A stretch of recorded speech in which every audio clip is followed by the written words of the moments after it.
everybody, this is Randy with Modern Randy. Today I thought I'd go over my top picks for the Outlaws and other Junctions that's getting ready to come out here pretty soon. Just thought I'd go over cards I'm excited for, mostly in the context of Pioneer, since that's what I'm going to be playing for the next better part. Plus, I don't think there's a lot of cards here for Modern, to be honest. I mean, we have Modern Horizons 3 getting ready to come out here in the next couple months. That's going to be really what affects Modern. It's not going to be, the Outlaws. So starting off, we have what I call the Mentor package. We have Garolf, the Flesh Right. So he's 2 and a blue.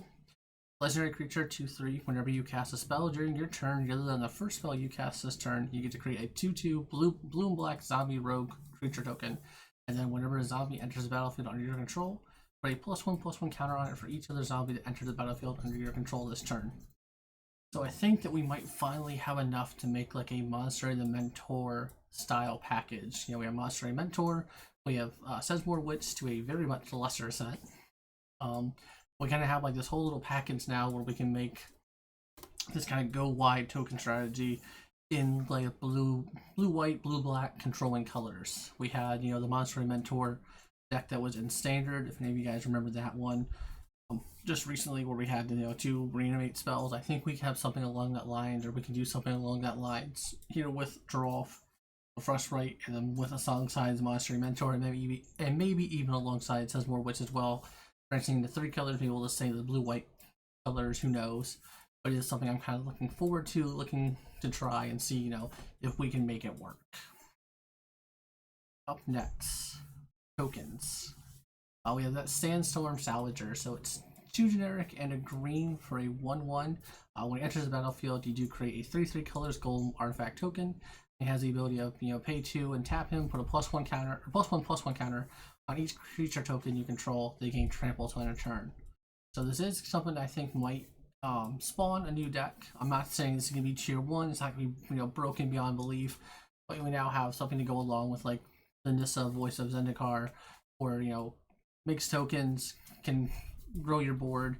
He makes a token, can grow your board, just something kind of interesting. I think it might be cool to see and might start, this kind of like green white go wide strategy. Possibly we have a bunch of different little token makers. I think there's something here. I'm just not sure if we've fully encompassed it or if we're going to need a couple more sets to really flesh out this deck. But it's a cool little card I thought I'd talk about, just something that piqued my interest. It's a little bit different than what you normally see. More black value, as I like to say, because black's already the worst color in Pioneer. There's definitely not one of the most played colors at all. But we have Tiny Bones the Pickpocket. For 1 black, he's a 1/1 legendary creature, Death Touch, and then whenever he deals combat damage to a player, you may cast target non-land permanent from that player's graveyard, and mana of any type can be used to spend to cast that spell. Great little value 1-drop creature. I think it could see a lot of play. I think it might spawn maybe another different variant of, maybe the red-black decks we're seeing now. Maybe it might go into the model black deck that kind of keeps popping up and somewhat doing well here, somewhat doing well there, then getting knocked back down, things like that. Great little 1-drop value creature. Also crews Smuggler's Copter really well. Just kind of a little nice value creature. And then next we have the Caustic Bronco. 1 generic and a black for a 2/2. So whenever it attacks, you reveal a top card of your library and put that card into your hand. You lose life equal to that card's mana value if it isn't saddled, because otherwise each opponent loses as much life, and then saddles for 3. So I think this is a great little value 2-drop to go along with all the other good value that black already has. Definitely just good like Bob rendition essentially. Or Dark Confidant for anyone who doesn't know what Bob means there, but definitely a kind of a greatness at any cost type scenario where just attacking with this does get you to draw an extra card. So you're always going to get like that value just from attacking. If you saddle it, you could set up to be a deck that's looking to do 5-6 damage at a time. Saddle Bronco, attack, flip, reveal something bigger or higher costed to actually do damage, or you could just be I'm going to take I'm going to lose 5, 6, 7 life this game, but I'm going to bury you in card advantage type strategy. And this is something I'd like to see, because I have argued that Bob, I think, could be printed into Pioneer, and it wouldn't make a huge difference. I think it would be a good card for sure. I don't think it's like, no one's playing it. I think it's something that you could play, and I think this is probably the best of both worlds that we're going to get. I don't think Dark Confidence is getting printed into Pioneer anytime soon. But I do think that the Bronco is kind of like the best of both worlds of what we're going to get, at least for now. Power Creep, they'll eventually put Bob into Pioneer, I'm sure. And then these are some notable upgrades. They are not anything flashy, they're not anything broken, there's nothing crazy. High Noon, I'm sure a bunch of you guys have already seen this. So one generic and a white for enchantment. Each player can't cast more than one spell a turn, and then has the ability of 4 and a red to sacrifice it, deals 5 damage to any target. It's one of those cards where you're going to see it played. It's going to be a good sideboard card. It's going to be an upgrade in a lot of sense. The best thing about this is that when you play these kind of effects, you don't want to see multiples of them, right? Like you play 1 or 2 in your sideboard, 3 at the most, because you're like, all right, well, I see a second one, it's a dead draw, right? Or I have to hope that, oh, my opponent destroyed my one, so luckily I have a second one as a backup. This one has at least the best effect or the best ability with it, where you can sacrifice it if you draw too many of them. So, as long as you're playing red or have ability to get a red, you can sacrifice if you draw too many and to deal, a fourth of their life total, essentially. So, good thing about that, the Forsaken Miner is 1 black, 2/2. Skeleton Rogue, he can't block, and then whenever you commit a crime, you can pay a black if you return it from the graveyard to the battlefield. This is one of these like good recursive creatures that goes well with the Priest of the Forgotten Gods type build. I think it will see some play. It'll probably be a tier 2 deck still. I don't think Priest of the Forgotten Gods is breaking up and jumping up to tier 1 or S tier or anything like that. But it is something good to see. I like that that deck's slowly getting more upgrades to it. Maybe one day it'll be playable. And then we have Hell to Pay. 1 red and X. Deals X damage to target creature. Then you create a number of treasure tokens equal to the amount of excess damage dealt to a creature this way. So I think this is perfect for the creativity decks. It gives them a way to make a treasure so they have something to hit. They have a way to go off with creativity, and then it also gives them a way to remove pretty much any size creature theoretically, right? Like it's always for 1, and whatever the creature's toughness is will always get able to get removed. So I think that's good. I think it's going to see some play. It's not going to be a 4 of. It's not going to break the deck. It's not going to make them broken. But it's a nice little upgrade. I think they'll play maybe 1, 2, 3, perhaps. I don't think it's going to go higher than 3. Moving on then. Our Planeswalkers still good. So these are both 2 Planeswalkers I'm happy to see. To some degree, I want to try them out. I want to see how well they do. We'll start off here with Oko, the Ringleader. He is 2 generic, a green, and a blue. And then he has a static ability. At the beginning of combat on your turn, he becomes a copy of up to 1 target creature you control until end of turn, except he has hexproof. Start off with 3 loyalty, +1, draw 2 cards. If you committed a crime this turn, you only have to discard 1 card, otherwise you discard 2. -1, you make a 3/3 elk, and then -5, for each other non-land permanent you control, create a token that's a copy of that permanent. So I think that he's going to help bring about maybe a bug style deck for Sultai, black, blue, green. I'm looking forward to seeing what happens here with Oko. I'm going to try him out a lot. I know he's something I'm excited to play. Something I'm excited to try out and see if he's good, or is he just a giant bust and unplayable. And then we have Jace, double blue, has a drawback of you can't cast this spell during your first, second, or third turn to the game. Starts off with 3 loyalty, and he has a +1, you can draw a card, then discard a card. And he has a +1 again, where you can exile a non-land card with mana value 3 or less from your hand. If you do, it becomes plotted. So plotted cards, they can be cast for free on a later turn at sorcery speed. So you can plot anything you want that's 3 or less, and then your next turn you can cast it for free. For free, and then -6 until end of turn. Whenever you cast a spell, copy it. You may choose new targets for that copy. So notably, that does mean if you cast a creature, you get you get another copy of that creature. It's not just if you bolt someone, you get a second bolt. If you play a Termagant, if you get a second Termagant, if you play whatever creature, you're gonna get another copy of that creature. I think this is kind of interesting. The biggest thing he has going for him right now is his +1 with the plot. It does let you put you get to plot Valky, God of Lies, and then you can, when you cast him for free, you can cast the Planeswalker side for free. So kind of an interesting take, nothing too crazy. I think I'm going to try out Jace and Oko. I have a couple different ideas for a bug style list for Oko. Jace I have one or two ideas for. I'm not sure if they're going to work out at all. Obviously I'll let you guys know if I find anything broken or someone else, you know, much smarter than me ends up breaking one of these cards and making them very good. Well, I'm sure we'll all hear about that. And then green cards that might actually get played in a mono or a mid-range deck. That's like the Rock or Sultai or Rug. I guess not Rug, but Sultai or Green Black the Rock. We're going to start with Pillage of the Bog. The green and a black sorcery. You get to look at the top cards, top X cards of your library, where X is twice the number of lands you control. You put one of those into your hand, the rest in the bottom of your library in random order, and then you can plot it for a generic, a green, and a black. So I think this card's really good. I don't know how many people are really been hyped on this or not, but I'm kind of very hyped on this card. I think it's a very good card.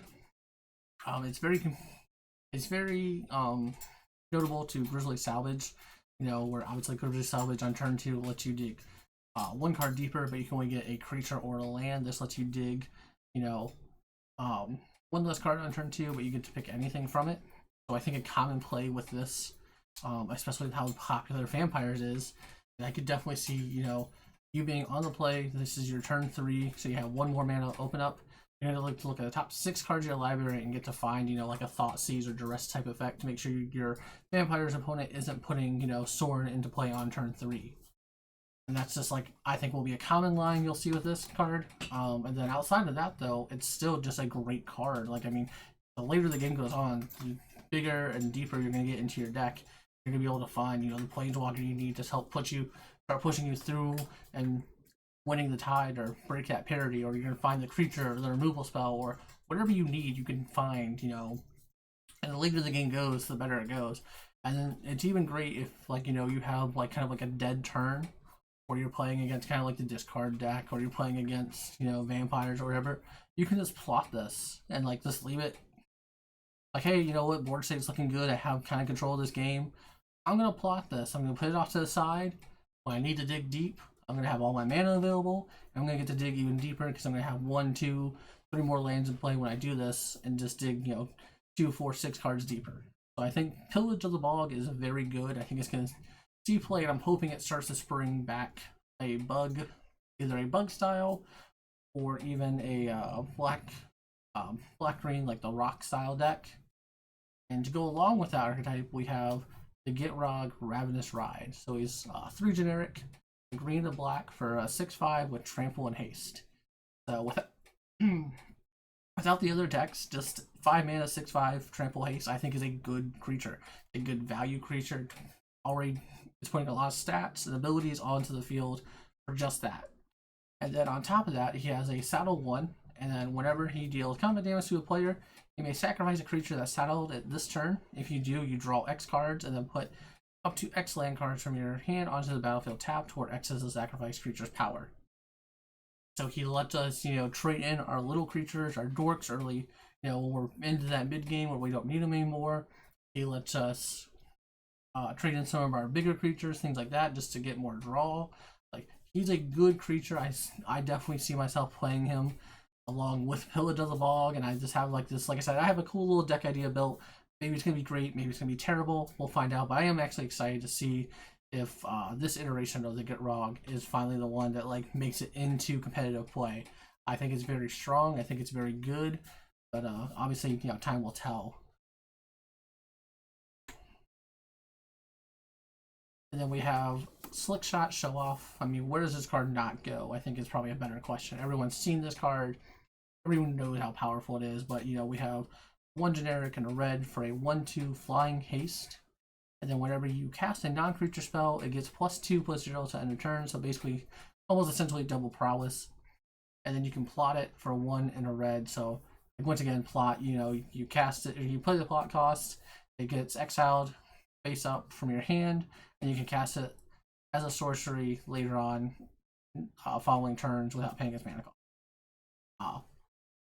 But I do think that this card is amazing. I think that Heroic is going to pick it up because it's just a great little Heroic card with it having haste, flying as evasion, and it gets double pumped. every time you're casting one of your spells already. So I think Heroic's going to pick this up. I think that there's going to be either the red-green Atarka deck is going to pick it up. Mono Red probably going to pick it up. Red Blue Prowess is going to pick it up. All these little decks are getting like an upgrade with this card. I do think that it's going to probably show up in some other decks that we're not expecting. I think it's just a very good card. I think it's super powerful. I mean, I don't think anyone who saw this card was like, oh, this isn't powerful, it's not going to see play. Everyone knows it's going to see play. I definitely think Pioneer is going to pick this up and it's going to get jammed a lot. You're going to sit down and play against this card a lot coming into the following RCQ season and moving forward. And then we have the one card I think will definitely get played in Modern. How well it's going to do, how major it's going to be seen. But we have the Lost Jit. So it's 1 mana for a legendary artifact equipment that has whenever a creature deals combat damage, put a charge counter on it, and then we can remove one of those charge counters to either untap a land, target creature can't block this turn, or put a +1/+1 counter on a equipped creature, and it equips for 1. So obviously the biggest thing here is that it's 1 mana, so it gets searched up by Urza Saga. That's going to be huge. I definitely think it's going to slot into the Hammer Time deck. Is going to slot into probably most decks playing Urza Saga, just because it's a good card in that sense. So we're going to see it there. And then I just think it has a lot of potential to do a lot of things. I mean, I think at the worst, you can look at this card as it's going to stop your opponent from blocking. It's going to let you hopefully make more Urza Saga tokens by untapping your Urza Saga. And then you can grow. I think that Scales is going to play this as well. Like I said, I think any deck playing Urza Saga is just slotting one of these in automatically. Will it see more play than that? I don't know. But I do think this is a good card to see. Kind of excited for it. Kind of curious to see how well it's going to do. I'm sure I'm going to be jamming it in a bunch of Urza Saga decks because I love that card. And trying to make it work or make it broken. But that is basically everything I have for what I think will get played, or cards I'm excited for coming from Thunder Junction. Definitely a fun little set. I'm really excited to play it. I'm really excited to play in something limited. It looks like a really well balanced set and an interesting set. Let me know what you guys are excited to see, what you guys are happy to come out, and what you think is going to be making a splash here in Pioneer and Modern. And as always, guys, if you finish the video, don't forget to like, subscribe, comment. Let me know what you think of what's coming out, and I will see you guys for the next one.